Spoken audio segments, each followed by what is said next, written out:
Hi, everybody. Today we are talking about independent feedback methods.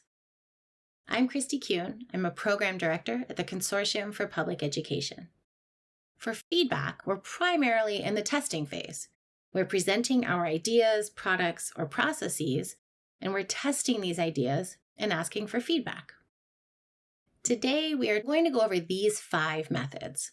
Some of these you've heard about or practiced in other phases of the design cycle, but they can also be used for feedback. The independent methods can be done silently or with minimal talking, and they're helpful for those who are new to feedback methods in general, and they can help participants begin to build their feedback muscles. So let's talk gallery walk. You've probably heard or used the gallery walk in some way. Often, when we do a gallery walk, we just ask our participants to walk silently around the room and observe the work that's being shared. But if we are asking our participants to provide feedback, we can build on this idea as they're walking around the room. So we can ask them to provide specific feedback to the work they're looking at. It can be helpful to provide rules for participants or criteria for them to think about. So perhaps you ask your participants to give role-based feedback. Tell them to pretend as if they're a student, a principal, or a family member. Or maybe you want them to give criteria-based feedback. We're looking for creativity, clarity, or problem solving. Another method is the thinking hats.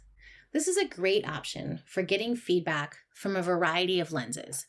By asking for feedback from a specific viewpoint, you encourage well-rounded and balanced feedback.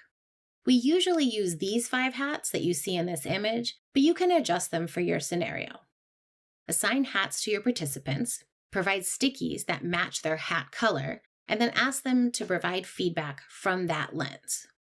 Sometimes people will struggle to provide feedback from their assigned hat. So remind them to take their time and be thoughtful, and it might be helpful to provide a statement starter for each hat the first time or 2 that you do this. Depending on your group, you might want to specifically assign hats to people, or you might want to randomly assign them. We've done it both ways.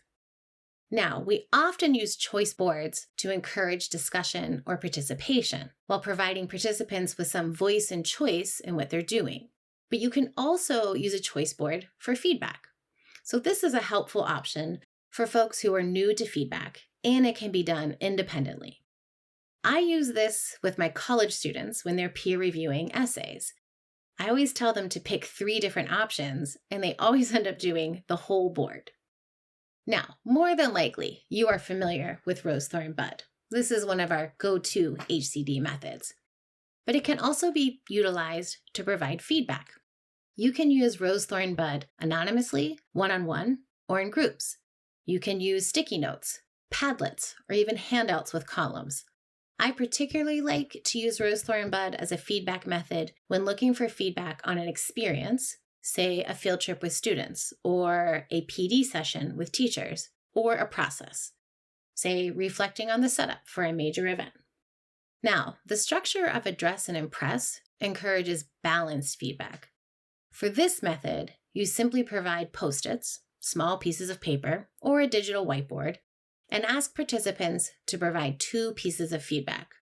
1, share what you were impressed by, and 2, what could be addressed as a possible weakness. It's generally helpful, especially at first, to provide statement starters for your participants. Folks aren't always comfortable providing the address part of this, which is why those statement starters can be helpful. And you can also modify the title to better fit your scenario. Try Love This and What If, or A Glow and a Grow. So those are some of our independent methods that you can use for feedback.